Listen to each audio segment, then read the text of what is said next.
I was raised frugal. I come from a long line of women who knew how to make money stretch, keep bills paid, and quietly make it all work.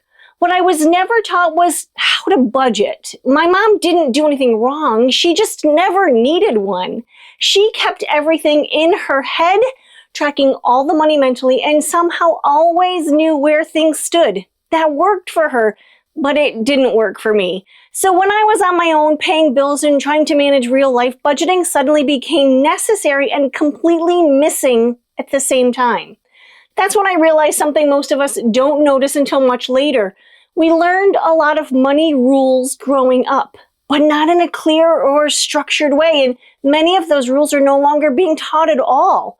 Whose responsibility is it to teach these things? Parents? Teachers? These are the frugal habits a lot of us grew up with, the ones that sort of faded, and why money feels harder now because of it. The foundational money rules we used to grow up with. And these are the rules that shaped how people handled money for decades. Most of us learned them at home, sometimes reinforced at school, and they quietly formed the backbone of financial stability. These are also the rules that are least likely to be taught clearly anymore, which is why so many adults feel unsteady, even when they're trying really hard. Number one, you didn't spend money you did not already have. Most of us pick this up at home just by watching. If the money wasn't there, the answer was no, or at least not yet. Credit wasn't treated like extra income. It was treated cautiously, sometimes even avoided altogether. That single rule created a natural stopping point before spending, and without it, it's very easy to live permanently ahead of your money. Number two, saving was something you did first, not something you hoped would happen. For a lot of us, saving was visible. There was a jar, an envelope, or a savings account, and money went there on purpose. That lesson usually came from parents, sometimes reinforced by school programs, and it made saving feel normal instead of optional. Today, saving is often treated as whatever is left over, which is why so often it never happens. Number three, waiting was part of buying something. This rule almost always came from home. If you wanted something, you waited, saved for it, or eventually decided you didn't really need it after all. Waiting wasn't framed as deprivation. It was simply how buying worked. That pause protected people from a lot of unnecessary spending, and it's something we rarely practice anymore. Number four, debt was serious and carried emotional weight. This wasn't always explained directly, but it was felt.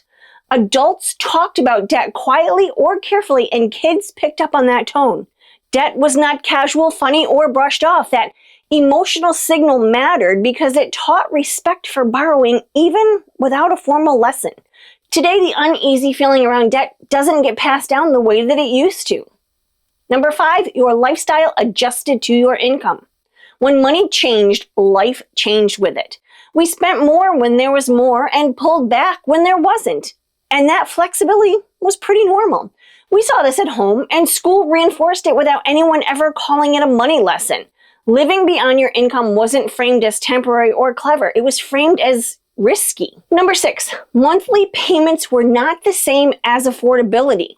This usually came from watching our parents handle money. Being able to make the payment didn't mean you could afford the thing. The total cost mattered, even if it took longer to explain. That distinction is rarely taught now, even though it's one of the most important financial concepts people struggle with as adults. Number seven, being careful with money was a strength. Frugality wasn't embarrassing, it was responsible. Being thoughtful about money was respected, not mocked. That message came from both home and culture at the time, and it gave people permission to say no, to wait, and to choose stability over appearance. So, whose job was this supposed to be? This is usually the moment when people say school should have taught us this, and I understand that frustration. When money feels confusing later in life, it's natural to look back and wonder why no one explained it clearly. But the truth is, teachers already have an enormous amount on their plates. Most curriculums are mandated by the state. Time is limited, and many teachers are doing everything they can just to get through what they're required to teach.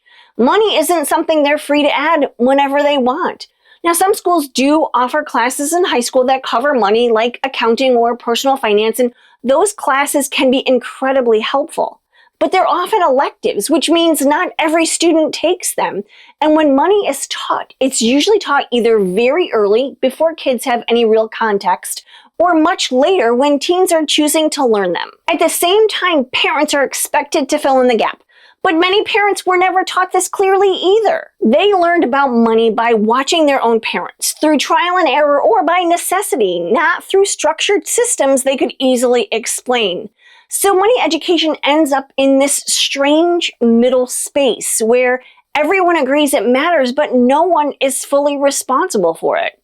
That's why so many adults end up feeling behind, even when they're trying, because no one ever really handed them the rules. Once those rules were no longer reinforced, everyday spending started to drift in ways that were easy to miss. So instead of getting stuck on who should have taught this, it's more useful to look at what actually slipped away in everyday life, because this is where money usually starts to unravel. Now, I'm genuinely curious what you think about this part, because people have very strong opinions on where the responsibility should land. The everyday money rules that slowly fade away. Now, these rules weren't always spoken out loud, but they shaped how people spent, saved, and made decisions day to day. When they disappeared, money didn't suddenly break. It just became harder to manage without people quite realizing why. Number 8 is one most people don't really talk about anymore.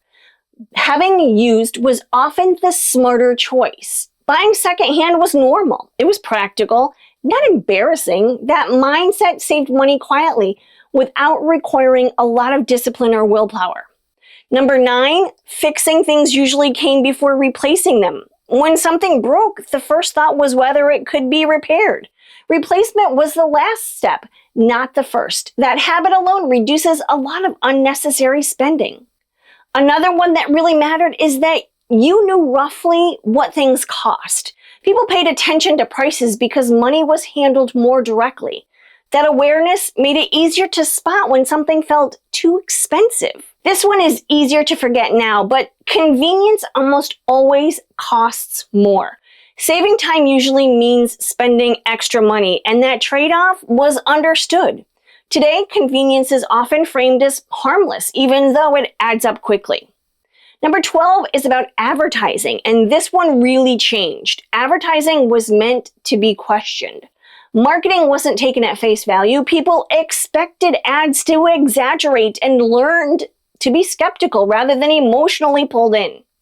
Another big one is that wants and needs were clearly different. That distinction was taught early and reinforced often. It created a natural filter before spending decisions were made.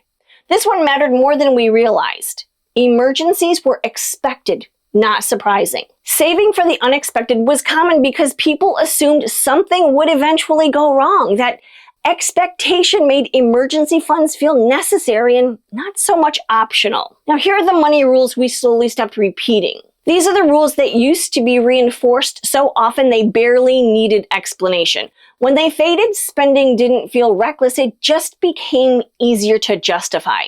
You didn't replace something just because a newer version existed. Things were used until they wore out. Replacement was about function, not freshness, and that kept spending slow and intentional. Free entertainment was normal. Libraries, walks, hobbies, and time at home were enough. Fun didn't always come with a price tag attached to it. Bills were paid first. There was very little debate about this. Responsibility came before enjoyment, and that order kept money from being stressful. Money decisions were talked about out loud. People discussed purchases, bills, and trade-offs openly. That visibility created accountability without needing rules or apps. You didn't outsource every problem to money. Time, effort, and creativity were often used before spending. Money was not the automatic solution to inconvenience. Being careful wasn't something you apologized for. You didn't need to explain or justify why you were choosing the cheaper option. Thoughtfulness around money was respected. Financial stability was built slowly. No one expected shortcuts, and progress was steady, and patience was part of the process. Now, if you're listening to this and thinking, okay, but what do I actually do with this information now? I don't think the answer is to overhaul your entire life or try to follow all 21 rules at once. I think the real value here is noticing which one made you pause. The one that felt familiar. The one that made you think, oh yeah, we used to do that. That's usually the place to start because these rules were never meant to be complicated. They worked because they were simple and repeated, and bringing even one of them back can make money feel steadier again. Now, when I look back at these rules, I don't think life was easier back then. Well, maybe a little bit because I was a kid, but money was still tight and people still struggled. What was different was that the rules were cleaner. A lot of what feels hard now isn't because you're bad with money. It's because the guidelines quietly disappeared and no one replaced them with anything solid. The good news is that this isn't about learning something brand new. It's about remembering what already made life steadier and choosing to bring some of that back, one decision at a time. Sometimes that's enough to make money feel manageable again.